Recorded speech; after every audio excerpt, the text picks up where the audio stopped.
Hey Rob,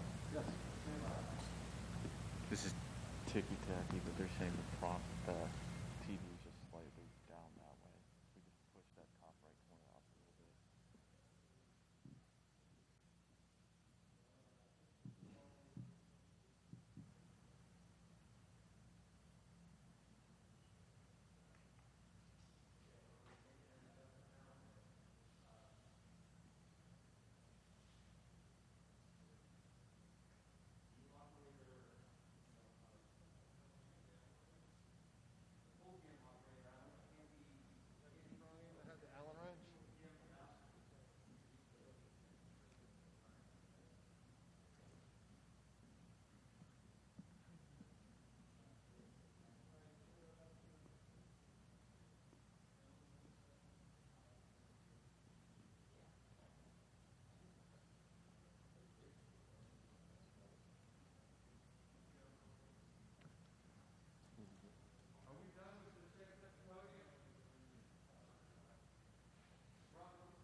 About 6, maybe and a half an inch.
if he wants, he's saying that he thinks the podium is offset from From the center of that? the center. He's not wrong. So we might have to. Why don't we need to bump?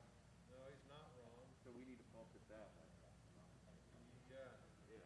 That's, we moved it a couple I know, different man. times, but Changing the I think we kept heating it more that way. Yeah. Let's push it. Let's push back. Just make sure. I think he's locked with Ari.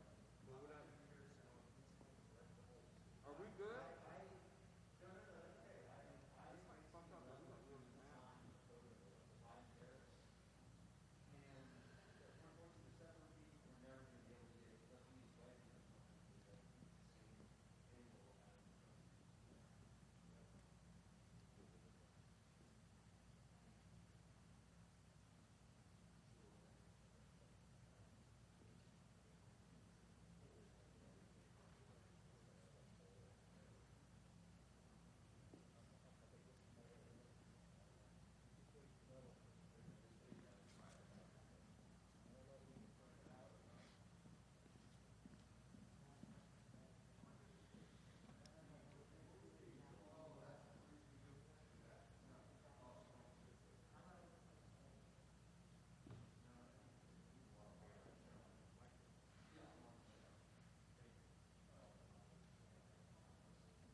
I know. I'm thinking about putting my raincoat on just because it's like.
Yep, hold on what? Yep, hold on 1 second. I got 1,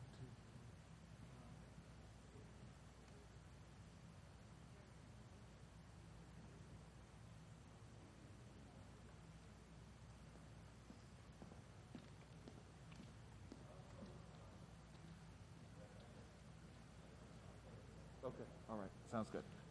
All right, bye.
And 4. There's 4 folks.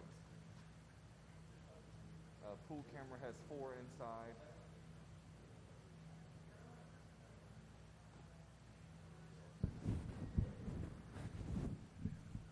Okay, sounds good. Thank you.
Thank you.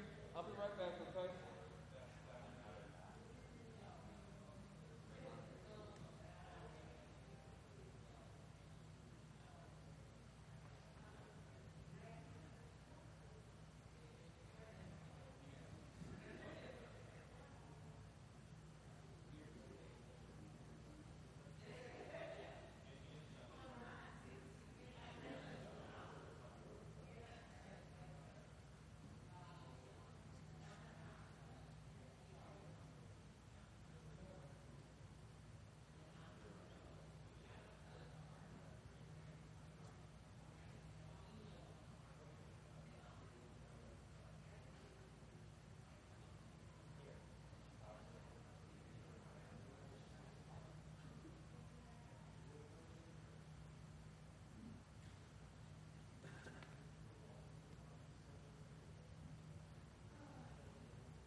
Hey, Deshaun.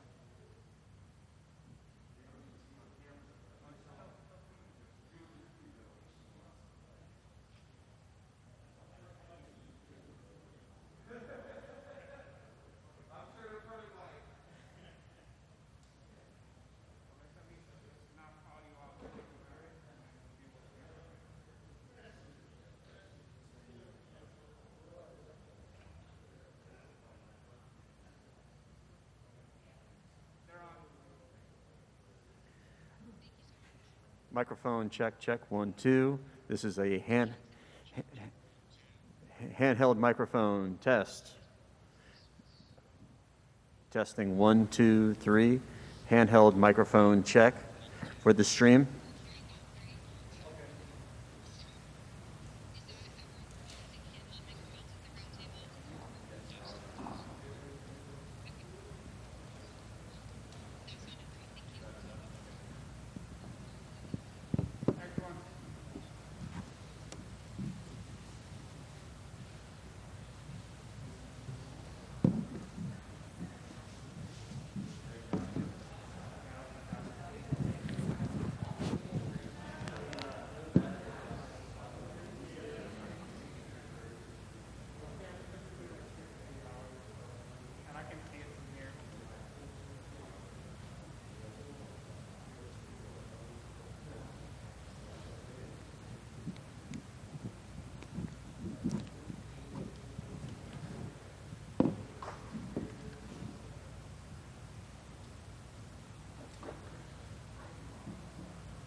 I'll just, Brian, I'll just stay over here.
Such a short sentence, but I need my teleprompter.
Yeah, I just want to let you know that, like, once I do make the move back over to the position for the U shape, I have to drop down the sticks. I don't have two cameras like Should I the full spin there? cam, so I'm going to need just a second to just drop my sticks the one down thing we're to gonna a better do- level for the tables. Okay? Just wanted to give you a heads up.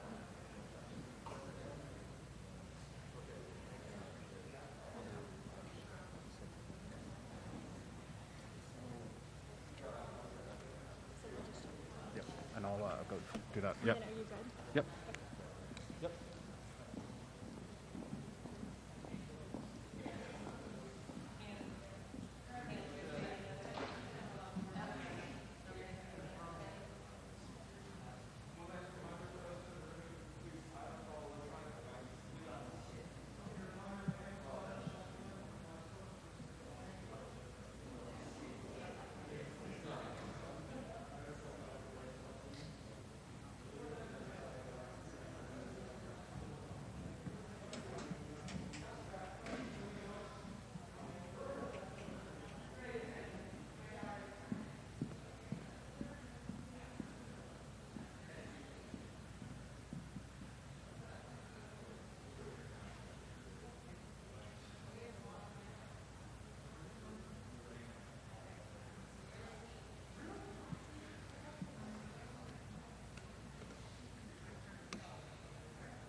Good afternoon. My name is Deshaun Hines, and I'm the Veterans Academic Advisor here at Hillsborough Community College. I was a combat engineer in the United States Marine Corps from 2004 until 2013, where I honorably served my country. I am honored to be here today with my fellow veterans to meet a man who I believe will always look out for our military families and who will always stand up for our veterans and who will always honor our service members.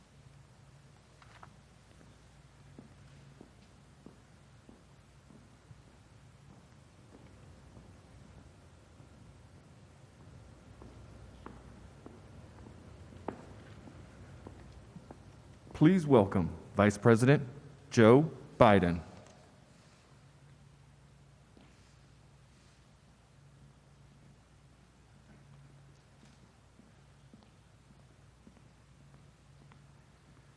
Thank you, Sarge. Thank you, Deshaun. I thank you for your years of service, and thank you for your continued commitment to supporting our students, veterans, as they pursue their educations. And thank you, Hillsborough Community College, for hosting us today. My wife, Jill, is a community college professor, and I've known for a long, long time that community colleges, she says, are the secret, best-kept secret in America in terms of our education system. And this is just one reason why. You help people take the next step in their lives to get the training and accreditation they need, including our vets who, after years of dedication to our country, are ready to build civilian lives of meaning and of opportunity. Less than 1% of the population of our country chooses to serve our country in the military. Less than 1% risk everything to defend our nation, our values, and everything we hold dear. And the other 99% of us, we owe them. We owe them our thanks, our gratitude, and our respect. In my view, based on reports and interviews, President Trump has proven he's unfit to hold the office of the presidency time again, but nowhere are his faults more glaring and more offensive, to me at least, than when it comes to his denigration of our service members, veterans, wounded warriors, the fallen. Quite frankly, I won't say get angry, quite frankly, it makes me very upset the way he gets in front of a camera and crows about how much he has done for veterans and then turns around and insults our service members and fallen heroes when the camera's off. Calls them suckers and losers. My son, Bo, who as a U.S. attorney volunteered to go 6 months to Kosovo to help them set up a criminal justice system. He did such a good job there, the Kosovo government named a highway after him, erected a war memorial. And then he had to get an exemption because he's Attorney General of the state of Delaware to go with his unit to Iraq. And he went for a year in Iraq. Came home with a Bronze Star. He's gone now, but he was no sucker. He was a man like many of the people he served with, women and men, who served with him, served in a way that they should be honored as heroes, not in some derogatory way. They didn't come home losers. They came home heroes. And I think it's an absolute disgrace. Donald Trump has no idea about the ideas that animate women and men who sign up to serve. Duty, honor, country. That's what service and patriotism is all about. Duty, honor, country. It was reported from a very reliable source and confirmed by many major outlets that he said to a fallen father, a member of the service, the father of a fallen soldier, who himself was a member of the service, as he's standing by the gravesite, he allegedly said, "I don't get it. What was in it for them?" What was in it for them? Donald Trump doesn't seem to be able to conceive the idea of selfless service or being part of a cause that's bigger than yourself. Every day I carry with me a card, and I've been doing this for the better part of 14 years.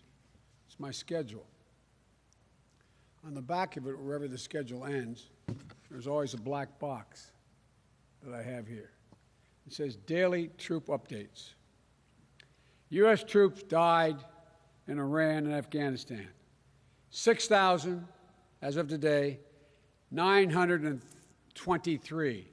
Not roughly 6,900, 923. Because every one of these fallen angels left behind a family, left behind a community. There's an empty seat at that table now. U.S. troops wounded in Iraq and Afghanistan, 53,192. Not over 53,000. I've flown back on those C-130s with caskets draped coming out of Iraq and Afghanistan.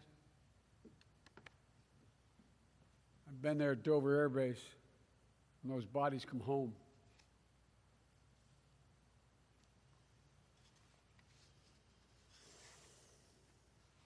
You know,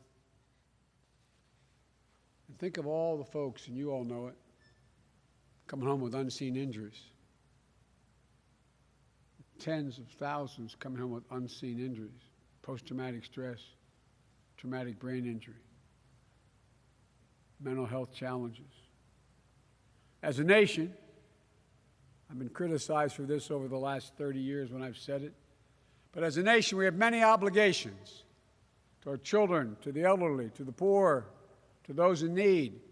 But I believe we only have one truly sacred obligation: to prepare and equip our troops that we send into harm's way, and to care for them and their families when they return. We owe our veterans the future of security and dignity that they've earned, and it starts by protecting the VA, restoring the trust in the VA, because the VA must be the premier provider of health care services to promote our veterans' overall well-being. That's why the VA has more specialized knowledge about how to treat veterans' unique health needs, beyond physical and mental, than the private sector does by far.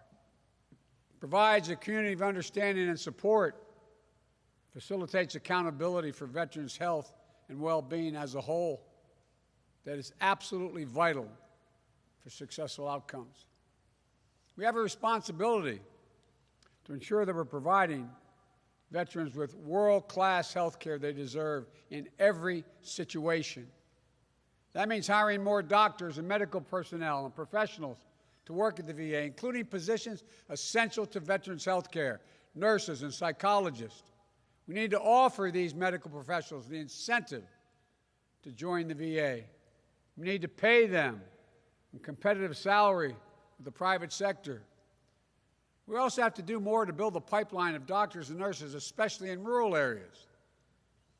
If you live far away from a VA center, it's absolutely essential that you can see a doctor closer to home.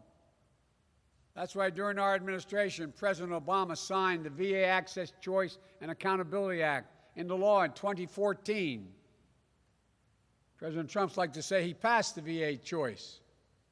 But just like everything else he seems to be saying, it's a figment of imagination or is a flat lie. Now we need to keep working to implement the Mission Act effectively and efficiently so that it works for all our veterans, while always making sure community care providers are held to the same high-quality standard as VA centers. We're going to make sure our women veterans and our LGBTQ veterans get the service and respect they deserve from culturally competent providers.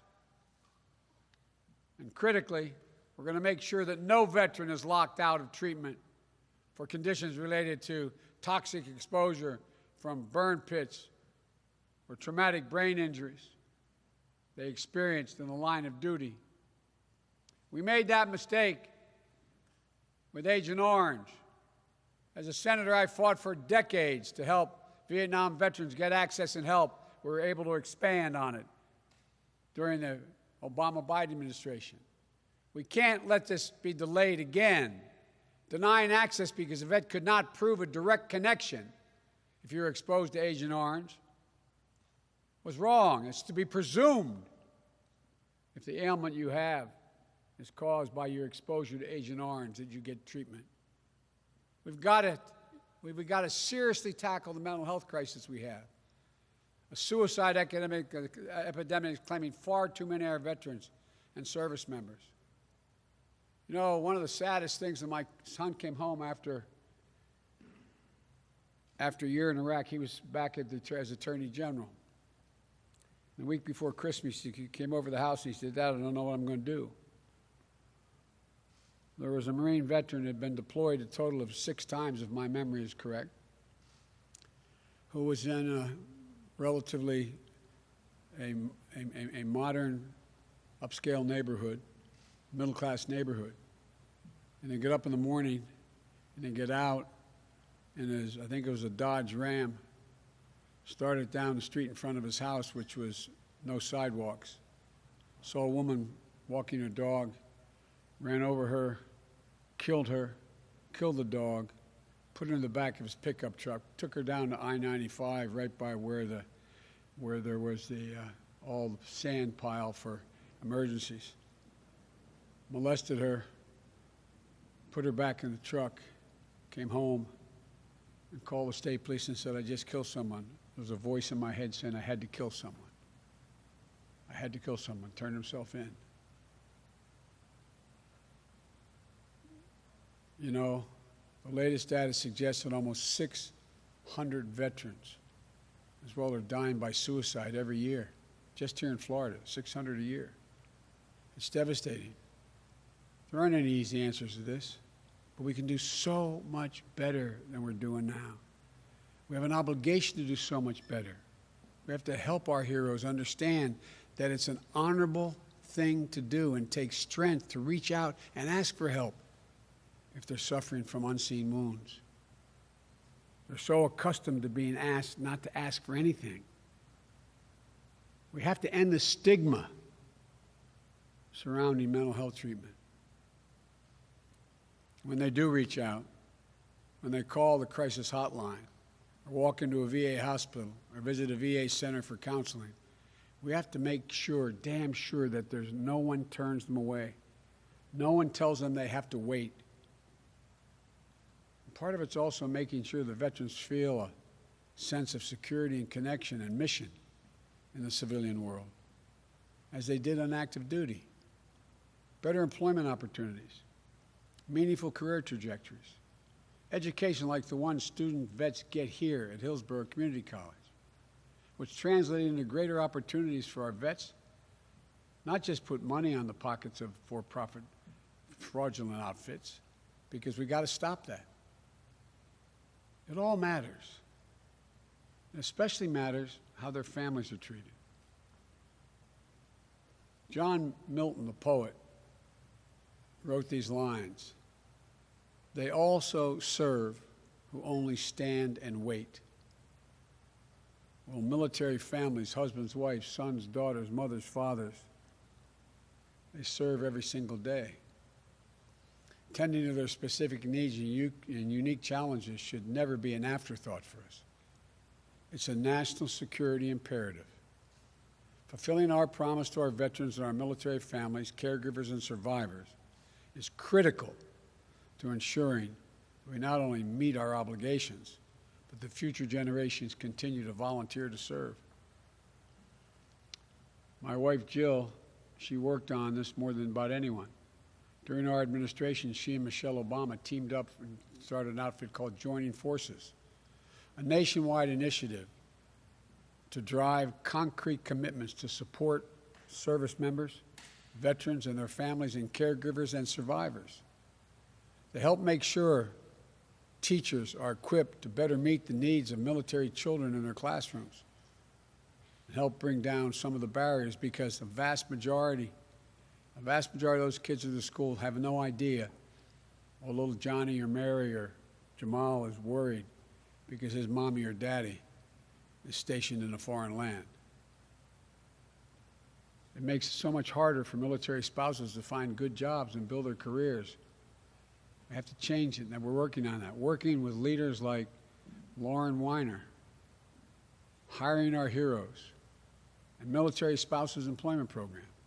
For example, making it easy to carry your professional credentials with you from one state to another when your spouse moves. Harris-Biden administration is going to relaunch that effort and keep pushing further to make it easier for military spouses and veterans to find meaningful careers, to ensure teachers know how to support military children in their classrooms, and to improve support for caregivers and survivors so much more than we do now. This isn't a theoretical commitment. It's personal. The year that my son Bo deployed to Iraq with his National Guard unit, that's when Jill and I learned what it really means to be part of a military family. You end up praying every night and every morning for the safety of your child far from home in the middle of a war zone, facing unknown dangers. Every family gathering, they're missed. Every time the children ask why mommy or daddy isn't there to tuck them in, it hurts. These are the challenges most Americans never have to face. These are the women and men, their families. They're the absolute best that our country has to offer. They're the backbone of America. And some of the most meaningful moments of my vice presidency of those 8 years was in Thanksgiving. We'd host a Thanksgiving meal for the wounded veterans at the vice presidential residence. We spend every Christmas Day visiting the patients at Walter Reed Hospital. I spent time with our wounded warriors in trauma centers all across the country and around the world. And you know what the message I often heard when I walk in and say, soldier, sailor, Marine, what can I do for you? Whether they're amputees or not, their arms not, they try to pull themselves up and try to salute. They say, yes, sir. I want to go back to my unit. Can you get me back to my unit? Does that sound like the heart and the grit and patriotism of a sucker or a loser? Sounds like heroism to me. Sounds like what patriotism is all about. Our military is the greatest fighting force in the history of the world, and that's not hyperbole. It's the God's truth. Deserves a commander-in-chief who respects their sacrifice, understands their service, and will never betray the values they defend. They deserve better than goes on now with their commander-in-chief, and if I have the honor of ever serving as the next commander-in-chief, I want every single member of the armed forces, our veterans, their families, their caregivers, and their survivors to know I will never treat you with anything other than the honor and respect and dignity you deserve. I'll always have your back, like you've had our back, the country's back.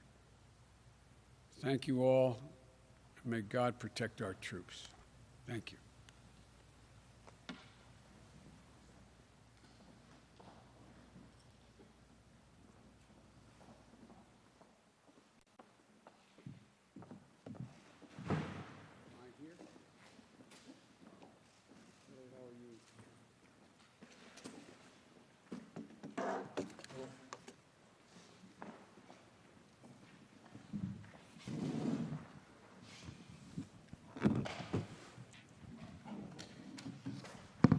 Thank you, Vice President Biden, for your compelling remarks.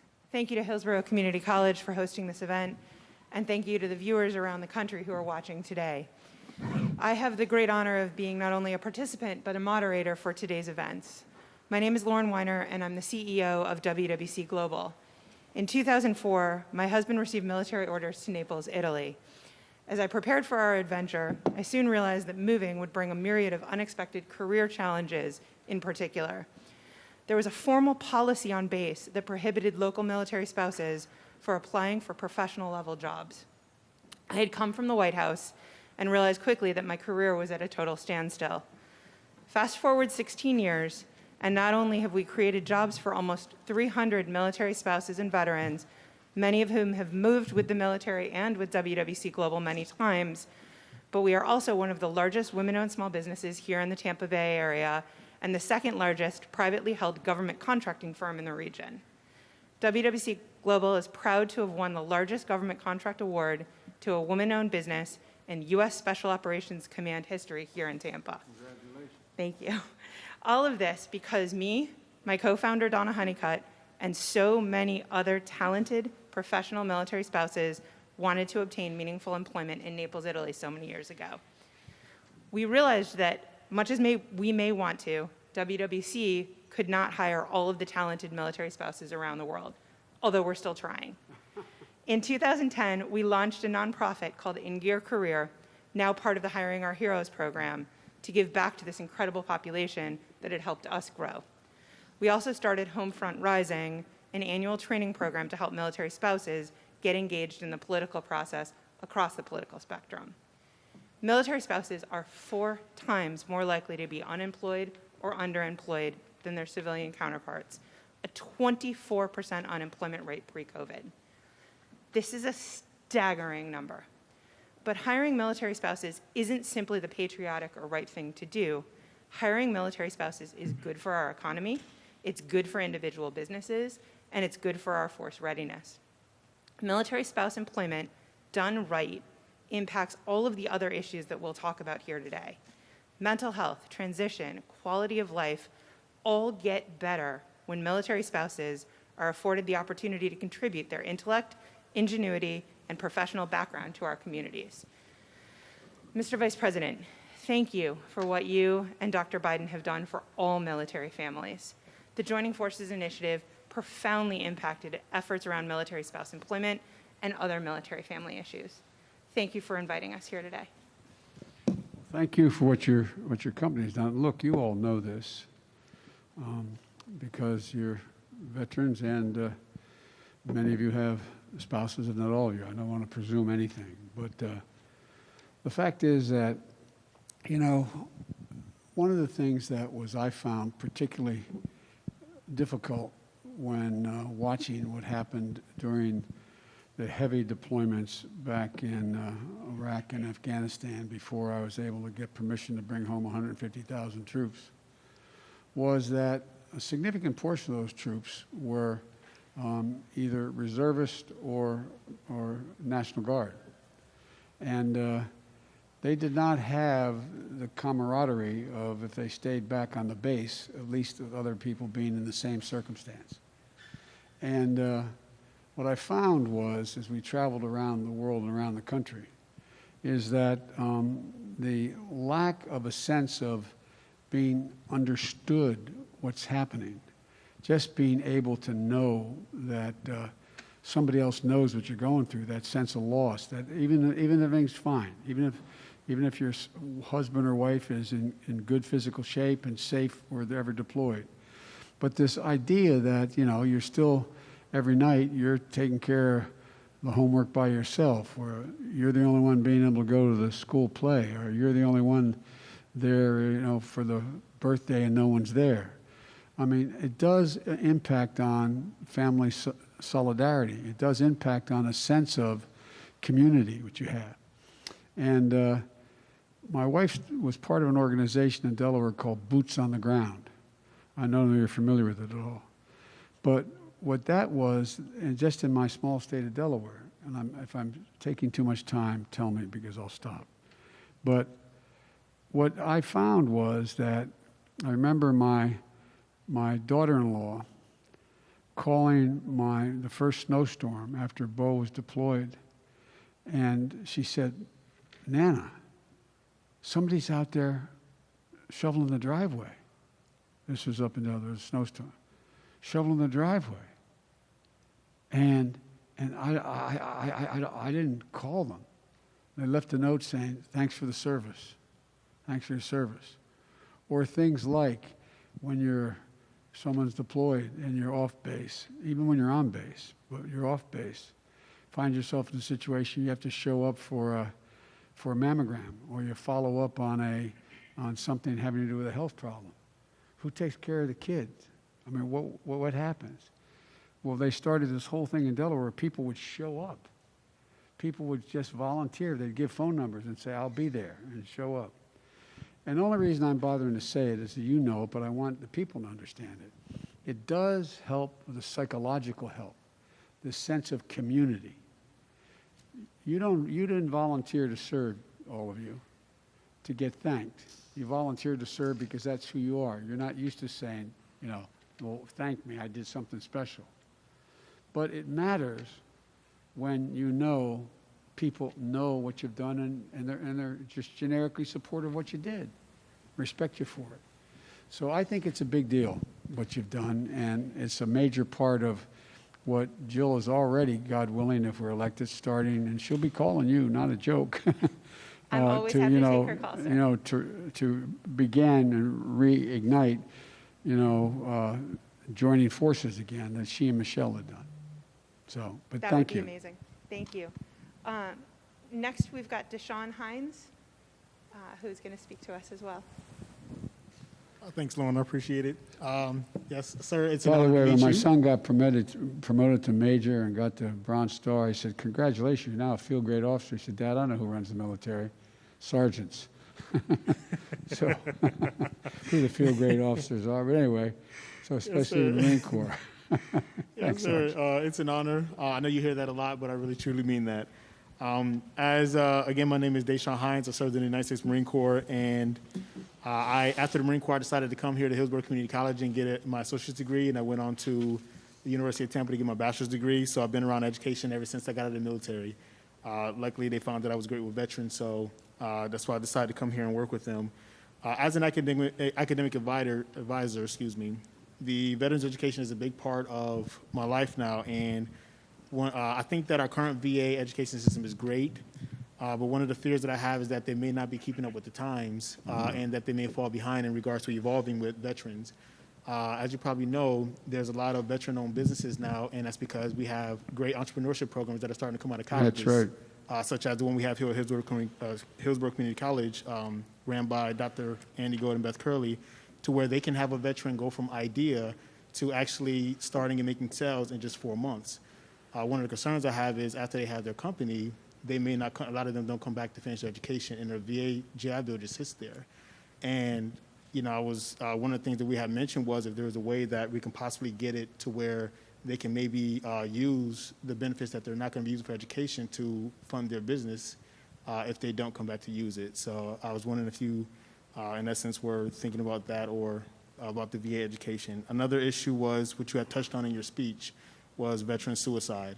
As you know, we've all heard the term the 22, and you know, it hit home personally with me where I had a young Marine named Frank Smets who went to a VA hospital, who was already getting assistance with, with health care and with mental illness, and told them that he was going to leave and commit suicide if they didn't help him, and unfortunately they didn't. He walked out and ended up committing suicide. So I know a lot of people talk about doing something or stopping it, but it seems like it's still a big issue, and so I appreciate, you know, what you have said and how you're going to take action behind trying to stop this pandemic. So well, look, there's a couple things, and again, tell me if I'm telling you more than you want to hear, okay? Because I know you all know all of this. But first of all, you know, one of the things we're finding is that I used to have a friend who was a great basketball player years and years ago, back in the days when Providence College had those great teams, and Reardon and Walker, you know, the All-Pros, ended up being All-Pros, were on that team if you're a basketball fan. And his name was Pete, and Pete was not that interested in academics, but he was a smart guy. And he used to have an expression. He'd say, you got to know how to know. You've got to know how to know. I can take you into the Library of Congress, and if you don't know how to read the card catalog using the computer, it's of very little value to you, all those thousands and thousands of books. Well, I find the same thing, and it didn't start off in the context of veterans, but I found the same thing with entrepreneurs. There's an awful lot of entrepreneurs, and you see what's happened, well, I won't go into that, but an awful lot of entrepreneurs, and it started off dealing with minority entrepreneurs who, given the opportunity, are as successful as any other group of entrepreneurs. That's why Barack and I started this program for giving money to state small business associations that they could then fund and bring from the outside the federal government, attract private funding to help people get started. Well, what I was amazed about when I read about your program down here is you provide the kind of help that teach people how to know. They may not know that they need this particular accountant, or they may not know how to get in contact with a lawyer to get the documents that are needed to be done. They may not know the detail because most of the big banks don't like lending to small operators. And so what you've done here is that you, in fact, have provided for these young entrepreneurs and these military entrepreneurs. You've sort of shown them the way. I don't mean take them by the hand and say, come on now. They've got great ideas, but they don't know the system well enough. Their idea is as good as anybody else's idea. And if they get the chance to get the infrastructure set up to be able to start whatever that entrepreneurial effort is, they can do very well. But they don't know how. And that's what I was so impressed about what Hillsborough does here, or you all do here. What I don't know, and I'll be very blunt with you, because it didn't occur to me until we set up coming down here and I learned about the program. I don't know how we can move, and I think it's a good idea. If they drop out of school to run that business, can they use those fundings to promote their business, to get their business up and going? Can they use that funding that they'd ordinarily, is that what you're asking me? Yes, sir, in essence, so that if they can be able to get like a lump sum of that, of course, not the full amount that it would be over the course of 4 years, but be able to, And the answer is,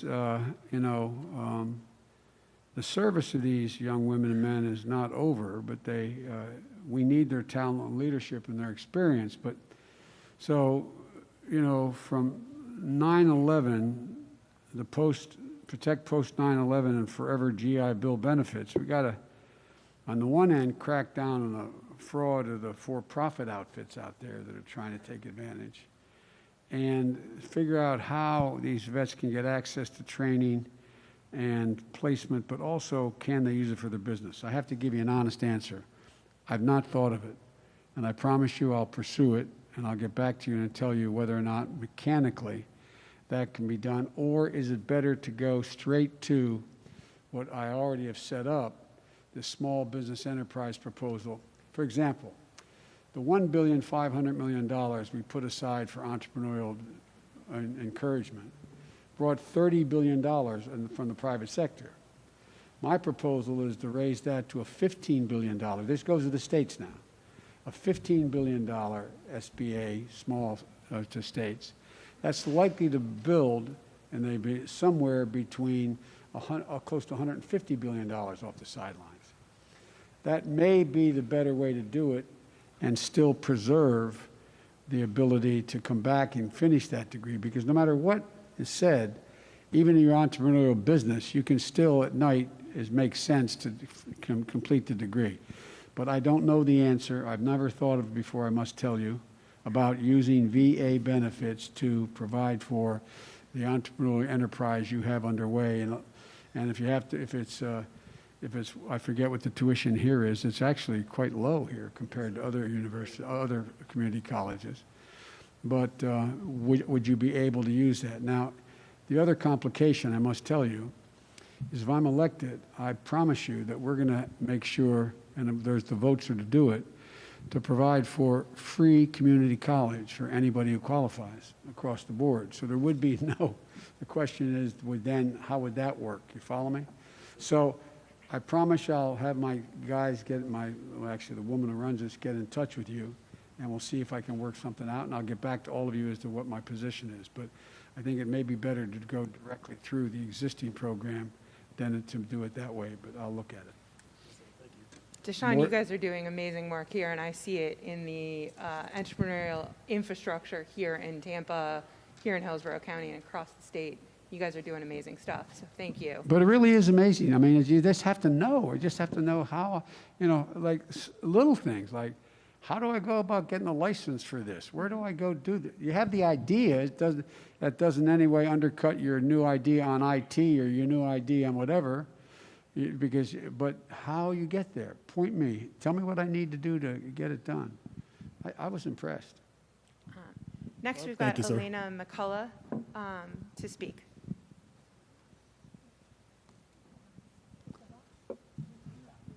Hello. Hello, Lieutenant. How are you? Yes. So I wrote a little story to tell you about my military career. I was born and raised in the Dominican Republic. When I was 16, my family sent me to live with my aunt and uncles in California. And I had the opportunity having an opportunity to have a better life. On the week of my 18th birthday, I joined the United States Coast Guard, and I served for 24 years. I started as enlisted, and I did 14 years as enlisted, and then I became a lieutenant, and I kept serving in my country. The highlights of my careers are a liaison major interdiction operation in the Caribbean and maritime efforts in the WTO in Miami. I was very proud of my military career. But I have one issue that I have been talking to a lot of people, and they're very concerned about it, and it's Social Security. It's crucial. It's a crucial program for millions of hardworking Americans, including veterans. Florida is home of the second most military retirees in the country. We have contributed to Social Security our entire lives, and with the expectation that we will retire, and if we become disabled, Social Security will be there for us. But now President Trump is threatening to defund Social Security by cutting the payroll tax. So many retired veterans depend on Social Security. Part of the reason that's why we're supporting you, because you will protect Social Security. And I can't imagine an alternative. That's why we are working so hard to make sure that we have you as our president. This is both simple and complicated. Number one, you all know the way the Social Security system's been funded because you've been paying into it your whole lives. And it's essentially 6.5% of your salary, and your employer pays 6.5%. And that's how the Social Security system is funded. It's a little more complicated, but that's the essence of it. What the president what we did, by the way, when Barack and I got into office, the President Barack Obama and I got in office, is that we inherited the most significant recession short of a depression in American history. And so we decided we had to do things to spur the economy and have economic growth. One of the things we did was to get money immediately into the hands of folks who had a job still and a paycheck by deferring their Social Security payment. But we had written into the law a firm commitment that the government would, when the crisis was done, would make up the entirety of that so there'd be no diminishment of the amount of money in the fund to be able to pay for this. Now, the president, I don't want to sound, well, I'll just say it. The president has focused on the reason why the COVID crisis has been so bad.